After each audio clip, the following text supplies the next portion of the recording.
हम जो काम कर रहे होते हैं उसमें मेंटली इन्वॉल्व नहीं होते, हम कहीं खोए होते हैं, हम कहीं निकले होते हैं, हम कहीं पहुंचे होते हैं, या आप पास्ट में होते हैं या फ्यूचर में होते हैं। और पास्ट में आपका डिप्रेशन है, फ्यूचर एंजाइटी है। जब आपकी बॉडी के अंदर मूवमेंट बढ़ जाए, आपकी बॉडी के अंदर हलचल बढ़ जाए, आपकी बॉडी आपके बगैर चाहे हिलना शुरू हो जाए, तो इसका मतलब है कि आप फ्यूचर की सोचते हैं। आपके जिस्म के अंदर बेचैनी है, एंजाइटी है, दिमाग आपका आगे की सोचता है, कल क्या होगा। और अगर आपका जिस्म बिल्कुल रुक जाए और आप चाहते हो कि मूवमेंट ना कर पाए, आप चाहते हो कि मूवमेंट ना कर पाए और आपको पूरा जोर लगाना पड़े मूवमेंट करने में, तो इसका मतलब है कि आप पास में रहते हैं और ये डिप्रेशन है। जिस बंदे की फिजिकली मूवमेंट रुक जाए और आंखें ठहर जाएं, वो डिप्रेशन का शिकार है, खोया हुआ है, वो कल में खोया हुआ है। और जो बिना वजह हिल रहा है, कभी कुछ कर रहा है, कभी ऐसे कर रहा है, कभी कोई चीज पकड़ के हिला रहा है, कोई किसी जगह आपने पैसे बंदे देखते हैं ना आप, तो कोई चीज पकड़ते हैं, कभी कुछ करते हैं, बॉडी उनकी उनके कंट्रोल में नहीं होती, तो वो एंजाइटी का शिकार होते हैं। अब आज इसको मैं डिटेल से समझाना चाहूंगा कि फिर आप योग के पोजेस को समझ पाएंगे। ये एंजाइटी डिप्रेशन को अगर आप समझ गए, आप ये फिजिकली मूवमेंट्स को समझ गए, तो हम जो पोजेस करेंगे फिर आप उसकी थ्योरी समझ जाएंगे। आज जो डिप्रेशन होता है ना, ये गुजरा हुआ काल होता है, माजी। उस वक्त आपका दिमाग ऑर्डर ले रहा होता है, ऑर्डर दे नहीं होता, ऑर्डर लेने वाली पोजीशन में होता है। ऑर्डर देने वाली पोजीशन में एंजाइटी में होता है कि कल को मैं यूं करूंगा, मैं ऐसे करूंगा, मैं वैसे करूंगा। और क्या हुआ था वो रिकॉल कर रहा है ना कि ऐसे उसने मेरे साथ ऐसे किया था, यूं हुआ था, ये हुआ था, ऐसे हुआ था। वो अब ऑर्डर ले रहा है। तो दिमाग तक ऑर्डर पहुंचाने वाले जो नर्व्स हैं वो हैं सेंसरी नर्व्स, जो जिस्म का ताल्लुक दिमाग से बनाती हैं। वो सेंसरी नर्व्स के ऊपर प्रेशर आ जाएगा, आपका दिमाग ऑर्डर लेने की पोजीशन में आ गया। आपके सेंसरी नर्व्स के ऊपर जब प्रेशर आएगा तो आपने देखा होगा जो डिप्रेशन के लोग होते हैं उनको फिजिकली जिस्म के ऊपर कोई तकलीफ महसूस नहीं होती, वो अपने जिस्म से निकल जाते हैं, इसलिए उनका जिस्म उनके कंट्रोल में नहीं रहता। तो उनके सेंसरी नर्व्स डिस्टर्ब हो चुके होते हैं, उस वक्त दिमाग ऑर्डर लेने की पोजीशन में होता है। तो सेंसरी नर्व्स डिस्टर्ब हो गए जो जिस्म का पैगाम दिमाग तक पहुंचाते हैं। इसलिए जो डिप्रेशन के लोग होंगे या माजी के लोग होंगे, उनके जिस्म के अंदर जितनी चेंजेस आएंगी, जिस्म के अंदर जितनी प्रॉब्लम्स आएंगी, वो दिमाग को पता ही नहीं चलेगा। वो अंदर ही अंदर बीमारी बढ़ती जाएगी और फिर डॉक्टर कहता है कि ये बीमारी आपके अंदर 10 साल से थी, आपको पता ही नहीं चला। ये सुनने में मिलता है, आप डॉक्टर्स के पास जाएं, आपको ये सुनने में आम चीज़ मिलेगी कि ये बीमारी आज से नहीं है आपके अंदर, ये बीमारी आपके अंदर 8-10 साल पहले शुरू हो गई थी, लेकिन आपकी बॉडी पैगाम नहीं दे सकी दिमाग को। तो ये सारे डिप्रेशन की वजह से होता है, आपकी बॉडी से जो मैसेज है दिमाग तक ना पहुंच पाना, सेंसलेस हो गए, सेंसरी नर्व्स आपके टूट गए, सेंसरी नर्व्स के ऊपर ट्रैफिक बढ़ गई, सेंसरी नर्व्स के ऊपर आपके बहुत ज़्यादा बोझ आ गया, तो आपके सेंसलेस होने का जिस्म के साथ दिमाग के साथ ताल्लुक टूट गया। अब आने वाला कल जो है वो दिमाग ऑर्डर दे रहा है, कल को मैं ऐसे करूंगा, कल को यूं करूंगा, कल को ऐसे होना चाहिए, कल को यूं करूंगा। ऑर्डर देने वाले जो नर्व्स हैं वो उनको कहते हैं मोटर नर्व्स। दिमाग के जरिए से जो ऑर्डर निकलते हैं वो मोटर नर्व्स के ऊपर ट्रैफिक आती है। मैं अगर ये चाहूं कि मैं अपने हाथ को सीधा करूं तो ये मेरे दिमाग ने ऑर्डर किया, तो मेरी बॉडी ने इसको माना, ये ऑर्डर बॉडी ने मान लिया। जब ऑर्डर देने की पोजीशन बढ़ जाएगी, दिमाग ऑर्डर दिए जा रहा है, तो फिर अनकॉन्शियसली मूवमेंट बढ़ती है। इस वजह से आपकी जिस्म के ऊपर हरकत बढ़ जाती है।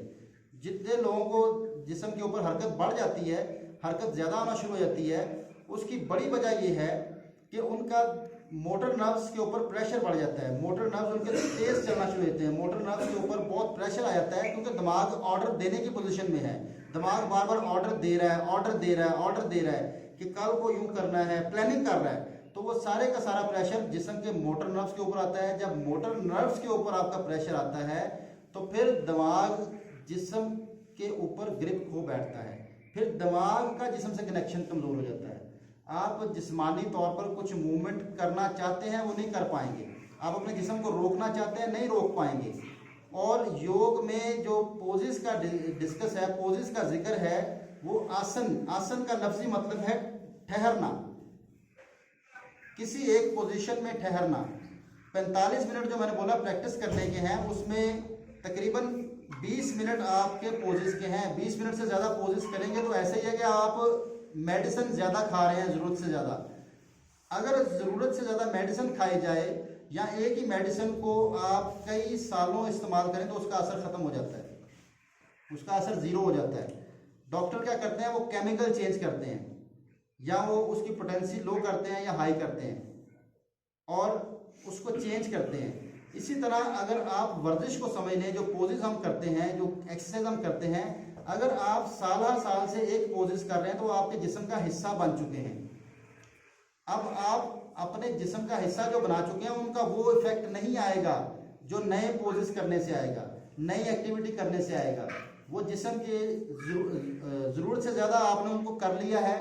तो इसलिए मैं ये कहता हूँ, रिक्वेस्ट करता हूँ कि एक तो क्लास जब भी करें, योगा की क्लास करें, तो आप 20 मिनट से ज़्यादा पोज ना करें। 20 मिनट्स इनफ है बॉडी के लिए। आपको बॉडी को फिट रखना है, बॉडी को मफलूज नहीं करना, बॉडी को पैरालाइज नहीं करना। जो हमने पीछे 2 डिस्कस किए हैं, मोटर नर्व्स और सेंसरी नर्व्स, इनको मद्देनजर रखते हुए योग करना है, क्योंकि योग एक तरीका इलाज है। योग सिर्फ वर्जिश का नाम नहीं है, योग सिर्फ जो है वो अपने पाँव को सर पर रखने का नाम नहीं है।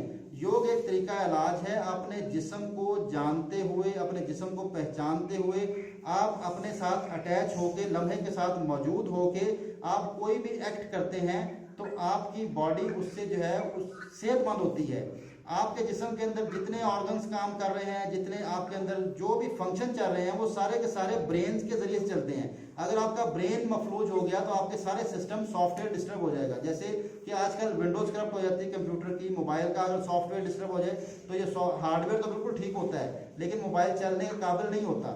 मोबाइल से आप कोई काम नहीं ले सकते। इसी तरह आज की ये बीमारियां जितनी भी बन चुकी हैं, जितने भी प्रॉब्लम्स हैं, ये सॉफ्टवेयर इशू हैं। प्रॉब्लम जितने भी हैं ये सॉफ्टवेयर के प्रॉब्लम हैं, मैकेनिकल इशू नहीं है। हार्डवेयर बिल्कुल ठीक है इंसानी जिस्म का, सिर्फ सॉफ्टवेयर इशू है। तो अगर आप अपने सॉफ्टवेयर को ठीक रखना चाहते हैं तो एक टेक्निक पे अमल कर लें। एक टेक्निक अगर आप समझ गए तो ये 24 घंटे का योग है कि आपने जो फिजिकली कोई भी एक्टिविटी करनी है उसमें मेंटली इन्वॉल्व होना है। आपकी कोई भी फिजिकली एक्टिविटी, कोई भी फिजिकली मूवमेंट, वो बगैर वालेकुम सलाम जी, आए कादिर साहब जी, हमारे जो मेज़बान होस्ट हैं जिनकी हम जगह पे हैं, उनका वो हमारे पास तशरीफ लाए हैं, वेलकम करते हैं अपने अमीन कादिर साहब को।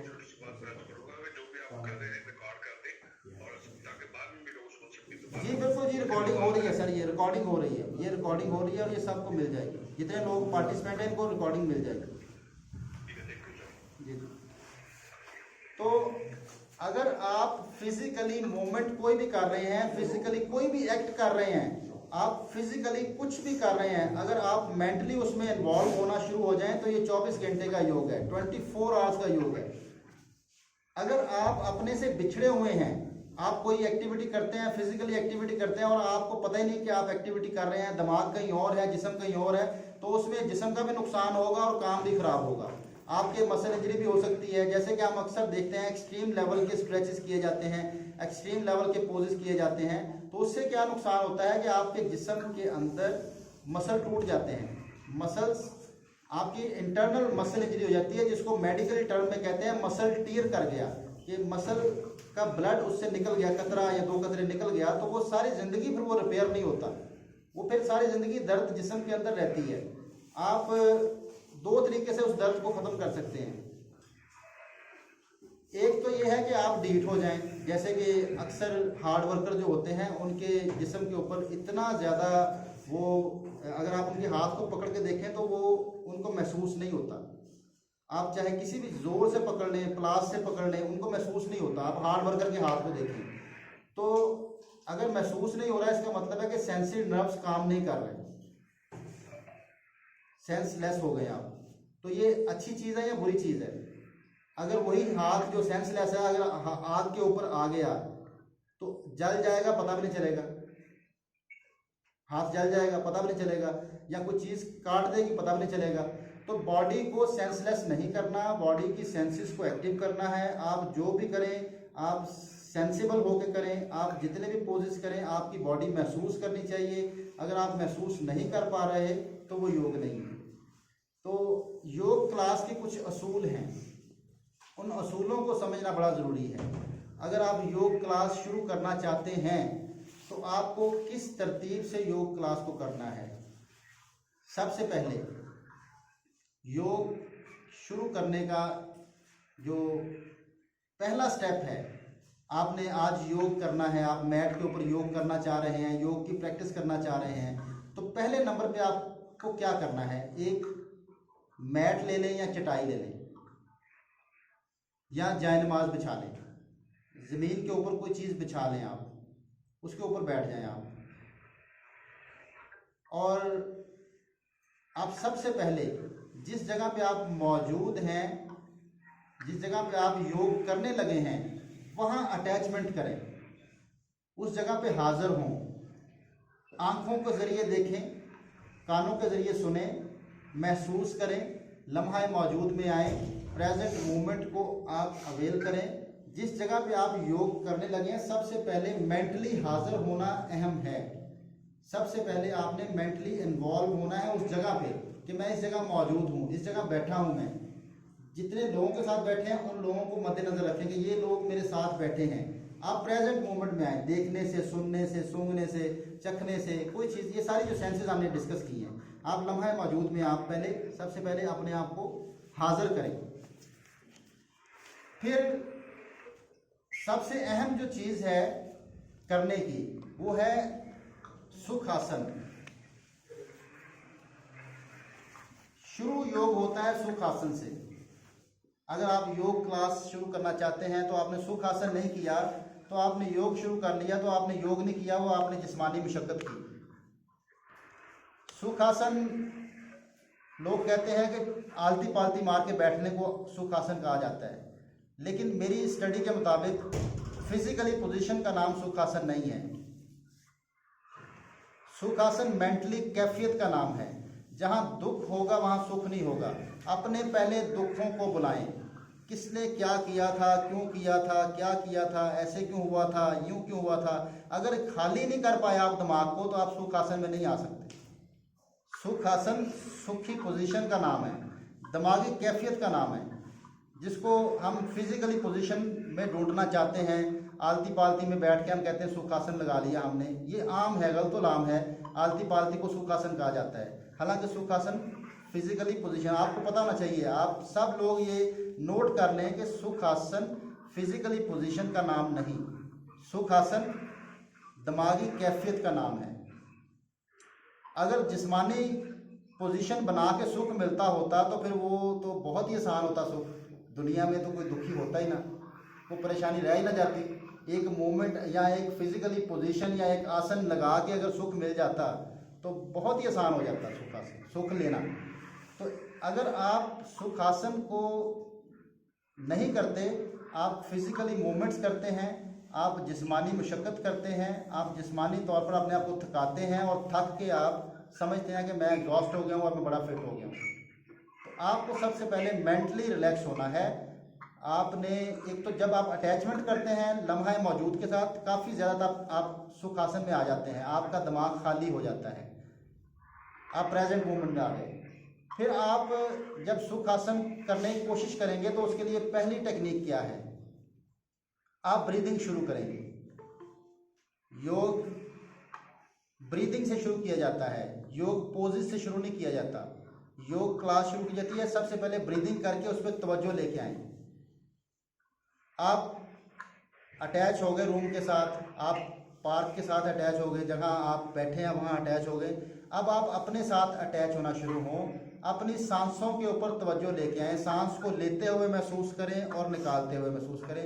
सांस को पूरा लें और आखिर तक निकालें, लंबा करने की कोशिश ना करें।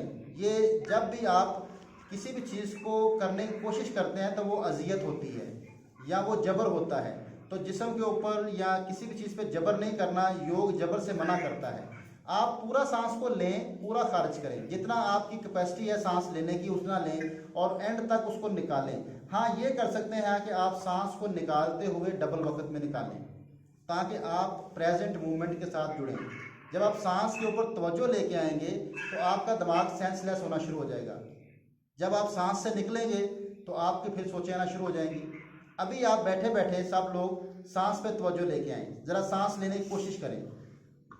आप नाक के ज़रिए सांस लें और नाक के ज़रिए खारिज करें, क्योंकि अल्लाह ताला ने जिस्म के अंदर सांस लेने की जो अज़ू है वो नाक को रखा है। नाक का ताल्लुक सांस लेने और निकालने से है।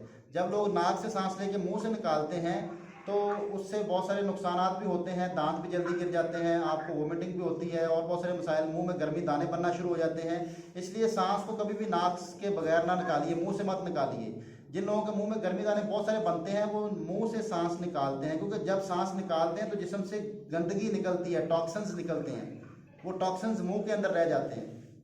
तो जब भी आप सांस निकालें उसको नाक से ही खारिज करें, कोशिश करें कि नाक से खारिज करें। और जब आप सांस को नाक से खारिज करते हैं तो आप प्रेजेंट मोमेंट में आ जाते हैं, आप कॉन्शियस हो जाते हैं। मुंह से सांस निकालते हुए आप कॉन्शियस नहीं होते, आपको कॉन्शियस होना पड़ेगा।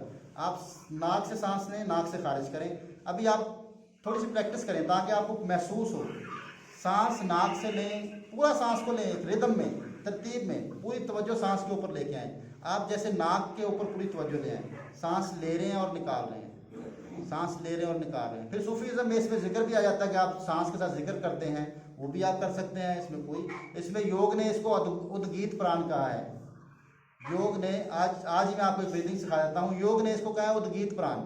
आप सांसों के साथ जिक्र करते हैं, मुक़द्दस हस्ती का, किसी का भी जिक्र करते हैं जो आप, जिस मज़हब से आपका ताल्लुक़ है, हम उसमें नहीं पढ़ते, किसी भी मज़हब के आपका ताल्लुक़ है, आप कोई भी पाक नाम अपनी सांसों के साथ पुकारते हैं तो इसको योग ने कहा है उद्गीत प्राण, गुनगुनाना। आप सांसों के ज़रिए आप उसको ले रहे हैं उस नाम को। तो ये इसके फ़ायदे ये हैं कि आप दिमाग में जो सुख लाना चाहते हैं उसके लिए देर नहीं लगेगी, वो सुख आसानी से आ जाएगा। वो सुख उस पाक हस्ती के नाम से आप जब सांसों को पुकारेंगे सांसों के ज़रिए से, तो वो सुख फिर कहीं नहीं जाएगा, सुख आपके पास मौजूद हो जाएगा। तो सुख आसन के लिए उद्गीत प्राण को करना बड़ा ज़रूरी है। अगर आप उद्गीत प्राण करते हैं तो सुख लेना बहुत आसान हो जाएगा, सुखासन में आ जाएंगे आप। तो ये आप ब्रीदिंग के ज़रिए से आप सुखासन में आएंगे, आप अपनी सांसों पर तवज्जो लाने के ज़रिए से सुखासन में आएंगे। उसके बाद क्या करना है आपने ब्रीदिंग्स कुछ करनी है, टेक्निक्स जो हम आगे डिस्कस करेंगे। हर रोज़ आप 3 ब्रीदिंग करें, 3 से ज़्यादा मत करें। आप 3 ब्रीदिंग हर रोज़ करें। एक ब्रीदिंग को मैक्सिमम आप शुरू में 5 मिनट्स कर लें और फिर आहिस्ता आहिस्ता एक ही ब्रीदिंग को आप 15 मिनट तक लेके जा सकते हैं। लेकिन वो डिपेंड करता है कि आप किसी माहिर से सिलेक्ट करवाएं कि आपने कौन सी ब्रीदिंग करनी है, क्योंकि ब्रीदिंग्स जो हैं ये अमराज के हवाले से की जाती हैं, अमराज को ख़त्म करने के लिए की जाती हैं, ये बाकायदा मेडिसिन के तौर पर काम आती हैं। तो ब्रीदिंग्स के हवाले से आप हमेशा आप कॉन्शियस रहें। ब्रीदिंग को आप अपने किसी ना किसी जो योग का माहिर है, जो प्राणायाम जानता है, सिर्फ पोजेस करने का नाम योग नहीं है, जो प्राणायाम जानता है, जो सुरशास्त्र का इल्म जानता है, जिसको सुरशास्त्र का पता है, उससे आप सिलेक्ट करवाएं कि आपने कौन कौन सी ब्रीदिंग्स करनी है। वो आपके अमराज पूछेगा, उन अमराज के मुताबिक आपको बताएगा कि आप ये ब्रीदिंग करें। मिसाल के तौर पर अगर आपको ठंडक के मसाइल हैं, सर्दी के मसाइल हैं, तो अगर आप शितकारी प्राण करेंगे तो आपको बजाय फ़ायदे के नुकसान होगा।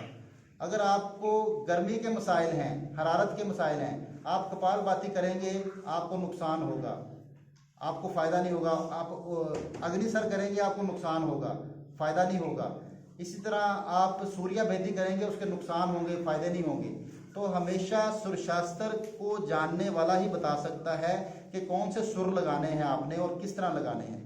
ये क्लास की तरतीब में आगे सबसे पहले ब्रीदिंग, तीन आपने ब्रीदिंग्स करनी है और उसके बाद फिर आप एक दिन में मैक्सिमम 5 पोज करें। मैक्सिमम, ये बहुत ज़्यादा है 5 पोज। अगर आप सही से 5 पोज करते हैं तो 20 मिनट्स लग जाते हैं।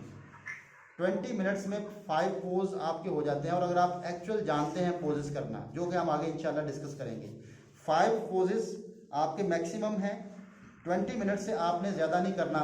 डेली आपकी जो क्लास है वो पोजेस की 20 मिनट्स से ज़्यादा नहीं होनी चाहिए।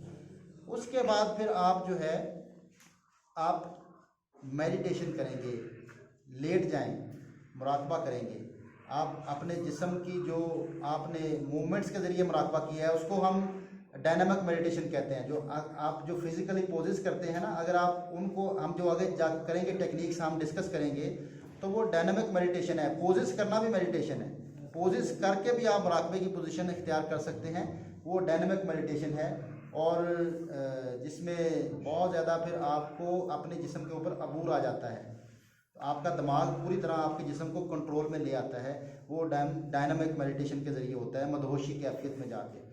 तो ये पोजेस 5, उसके बाद फिर आखिर में जो है वो शवासन में लेट के आप लेट जाएं और अपने जिस्म को जो आपने थोड़ा बहुत फिज़िकली मूवमेंट्स कराई हैं, जो फिज़िकली आपने अपने जिस्म को एग्जॉस्ट किया है, फिर उसको रिफ़्रेश किया जाता है, बाकायदा जिस्म को रिलैक्स किया जाता है। अगर आपने आखिर में रिलैक्सेशन नहीं की तो आपने जो पीछे वक्त ज़ाया किया, आपने योग नहीं किया।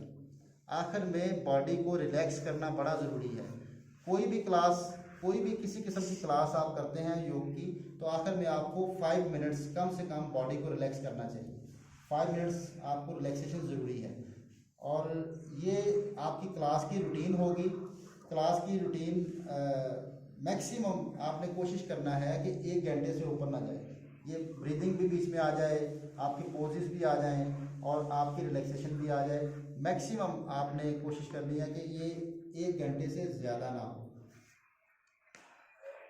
अब ये जितनी जो मैंने चीज़ें डिस्कस की हैं, योग के मानी, योग है क्या, योग आपके जिस्म के और दिमाग के कनेक्शन कैसे बेहतर हो सकते हैं, आपने अपनी फिज़िकली मूवमेंट्स को दिन भर रीड करना, दिन भर अपने साथ अटैच होना, मेंटली अपने साथ रहना योग है। एक आखिर में जो है वो रिसर्च को डिस्कस करना चाहूँगा, जो कि बाकायदा ऑक्सफोर्ड यूनिवर्सिटी ने रिसर्च की कि दिमाग कैसे काम करता है। उन्होंने इसके लिए क्या किया कि कुछ मरीज़ ऐसे लिए जिनका ऑपरेशन होना था। कुछ मरीज़ जो ऑपरेशन के बाद जो दर्द होती है, बहुत शदीद दर्द होती है, जैसे कोई हड्डी किसी की टूटी हो तो ऑपरेशन हो, तो जब ऑपरेट हो जाता है, जब इंसान पूरी तरह होश में आता है तो तकलीफ़ बहुत ज़्यादा होती है। उन्होंने क्या किया कि कुछ ऑपरेशन किए और ऑपरेशन के दौरान बेहोशी की हालत में उसको पेन किलर लगा दिया। तो उसका जो केमिकल दिया उसको पेन किलर का, उसका इफ़ेक्ट। और कुछ पेशेंट ऐसे जिनका ऑपरेशन करने के बाद जब वो पूरी तरह होश में आए, तड़पे और उनको दिखा के कि ये अब आपको इंजेक्शन पेन किलर लगाने लगे हैं, दोनों में बहुत डिफरेंस था। बाकायदा तौर पर ये रिसर्च की गई बहुत सारे मरीजों के साथ। मेडिसिन का लेवल भी देखा गया, एक ही जैसा, एक ही क्वालिटी, एक ही उसका जो है वो पोटेंसी, और दोनों मरीजों पे रिजल्ट डिफरेंट आया। जिनको बेहोशी की हालत में पेन किलर लगाया गया उनके ऊपर असर 20% हुआ, और जिनको पूरी होश के अंदर उनको दिखा के बता के कि आपको पेन किलर लगाने लगे हैं, वो 100% उनको फ़ौरन दर्द में रिलीफ आ गया। तो इंसानी जो दिमाग है ये जब पूरी तरह इन्वॉल्व हो के कुछ भी करता है उसका इफ़ेक्ट आता है। जब मेंटली इन्वॉल्व किसी चीज़ में नहीं हुआ जाता तो उसका इफ़ेक्ट नहीं आता, उसका इफ़ेक्ट 20% रह जाता है। मेंटली इन्वॉल्व होना पूरी क्लास के अंदर। फिर उन्होंने दूसरी रिसर्च की, उन्होंने 100 के करीब घर में काम करने वाली जो आया होती है उनको इकट्ठा किया, 50 को अलग कर दिया और 50 को अलग कर दिया। जो 50 अलग की उनको 50 को कहा कि आप जा सकती हैं। जो 50 रह गई उनको 15 मिनट की ट्रेनिंग कराई। उनको 15 मिनट उन्होंने ये सिखाया कि आप जब पोछा लगाती हैं तो इतने कैलोरीज बर्न होते हैं, आप जब चूल्हे पे काम करती हैं तो इतने कैलोरीज बर्न होते हैं, आप जब आटा गूंथती हैं तो आपके इतने कैलोरीज बर्न होते हैं। एक एक काम के बारे में उन्होंने कैलोरीज उनको गिनवाए कि आपके ये कैलोरीज बर्न होते हैं जब आप ये फिजिकली काम करती हैं। उन्होंने 6 महीने के बाद दोबारा 100 को इकट्ठा किया। जिनको ट्रेनिंग दी थी 50 खवातीन को, उनकी बॉडी स्मार्ट हो चुकी थी, उनकी बॉडी में बहुत ज़्यादा चेंजेस आ चुकी थी। और जो 50 जो दूसरी खवातीन थी जो काम करने वाली, वो वैसे की वैसी थी। काम वो भी उतना ही कर रही थी और काम वो भी उतना ही कर रही थी, लेकिन जानते हुए, एक चीज़ को जानते हुए जब काम किया उन्होंने, पहचानते हुए काम किया कि ये करने से ये फ़ायदा होगा, ये करने से ये फ़ायदा होगा, तो उसका रिजल्ट क्या है कि उनकी बॉडी स्मार्ट हो गई। तो हमने जो योग करना है, हमने जो क्लास आगे जाके लेनी है, जहाँ हमने ये सारे सिस्टम को समझना है, तो आप इस चीज़ को ज़रूर मद्देनज़र रखें कि योग फिजिकली सर्कस का नाम नहीं है। योग, बार बार कह रहा हूँ कि योग लचक का नाम नहीं है। योग अपनी मूवमेंट्स को जानने का नाम योग है, अपनी फिजिकली एक्ट को जानने का नाम योग है, अपनी हर हरकत को जानते हुए करने का नाम योग है। अगर आप योग करना चाहते हैं 24 घंटे, तो आप हर लम्हा अपने साथ अटैच रहें, हर लम्हे अपने साथ आपने गुजारना है, मेंटली आउट नहीं होना। तो ये अगर चंद चीज़ें अगर आप इन चीज़ों को समझ गए होंगे, ये बेस है योगा की, तो आने वाले वक्त में हम जो क्लासेस करेंगे उनको समझना इंतहाई आसान होगा। और आप लोगों का आखिर में बहुत शुक्रिया अदा करता हूँ कि आप लोग तमाम लोग तशरीफ़ लाए।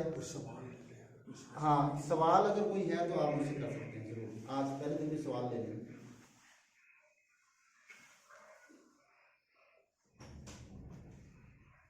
किसी का कोई क्वेश्चन है तो मुझसे जरूर करें।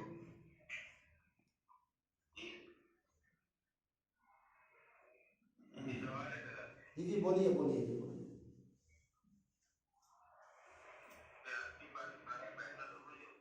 जी नहीं जी, कोई ज़रूरी नहीं। आप टेक लगा के भी बैठ सकते हैं। आप जैसे आपको आसानी हो, आपने जिस्म को अजियत नहीं पहुँचानी। अभी हमने जितना डिस्कस किया है वो जिस्म को अजियत से निकालना है। अगर जिस्म को अजियत पहुँचानी है तो फिर योग नहीं है। जैसे आपको सूट करता है, आप चेयर पे बैठ जाएं, आप जहाँ इजी समझे वहाँ बैठ जाएं।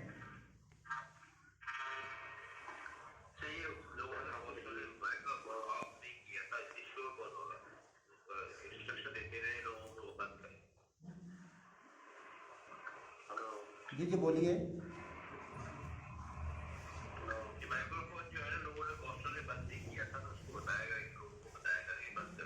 हाँ जी, जब मैं बोलूँ तो माइक्रोफोन उनका जो है माइक बंद होना चाहिए। ये तो मैं रिक्वेस्ट की थी बार बार।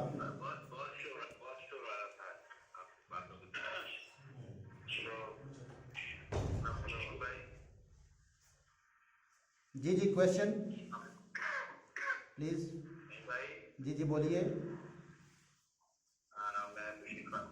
जी जी बशीर साहब वेलकम जनाब।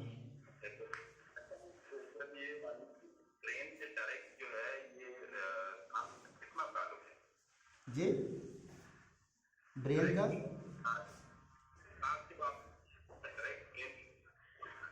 सांस के साथ।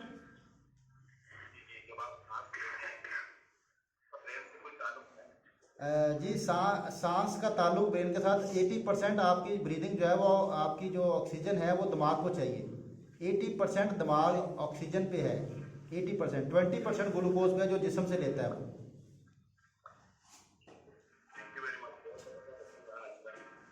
80% आपकी ऑक्सीजन ब्रेन को चाहिए, 80%।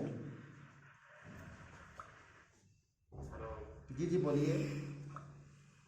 जी जी बोलिए।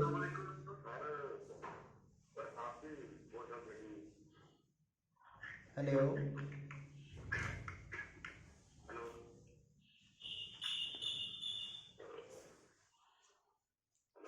जी जी बोले बोले, आवाज़ आ रही है आपकी।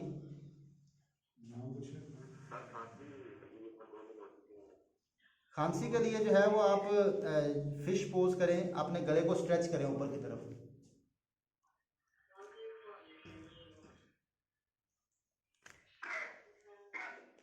गला स्ट्रेच करें ऊपर की तरफ, नीचे वाले जबड़े को ऊपर खींचें आहिस्ता आहिस्ता।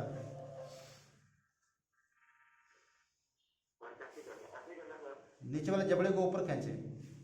मैं आपको वीडियो भेज दूंगा इसकी बाद में। जी और कोई क्वेश्चन?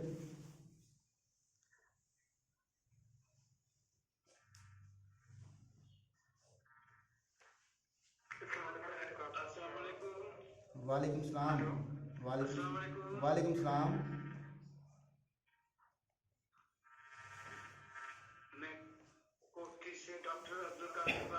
जी जी बोलिए जी। गोटकी से या कोटरी से?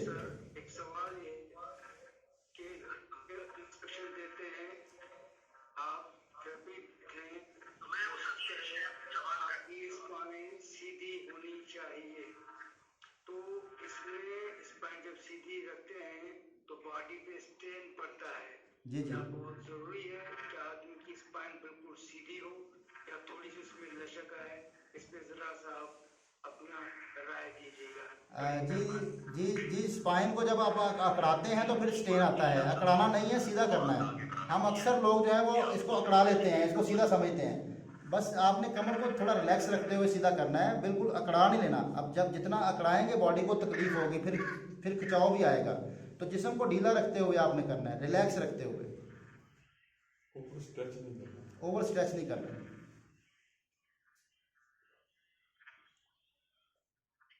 आप जिस्म को ढीला रखेंगे, टाइट नहीं करेंगे।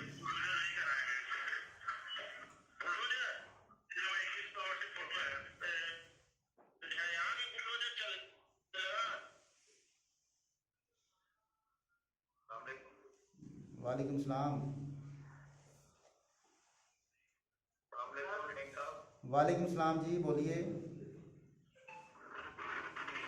सर, जो दायां दिमाग दाएं हिस्से को कंट्रोल करता है और बायां बाएं हिस्से को कंट्रोल करता है। नहीं नहीं, ऐसे नहीं है, ऐसे नहीं है सर, ऐसे नहीं है। दायां दायां बाएं को कंट्रोल करता है और बायां दाएं को क्रॉस में है।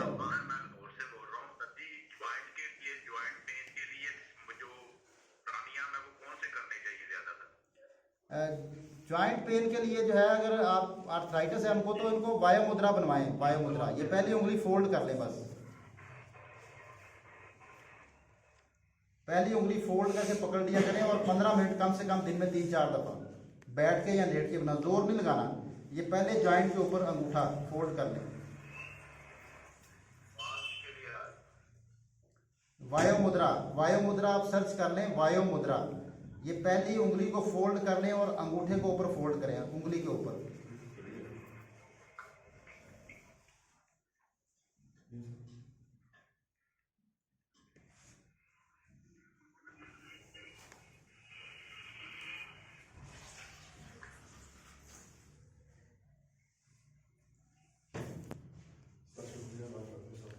जी थैंक यू वेरी मच। अब कल मुलाकात होगी कल।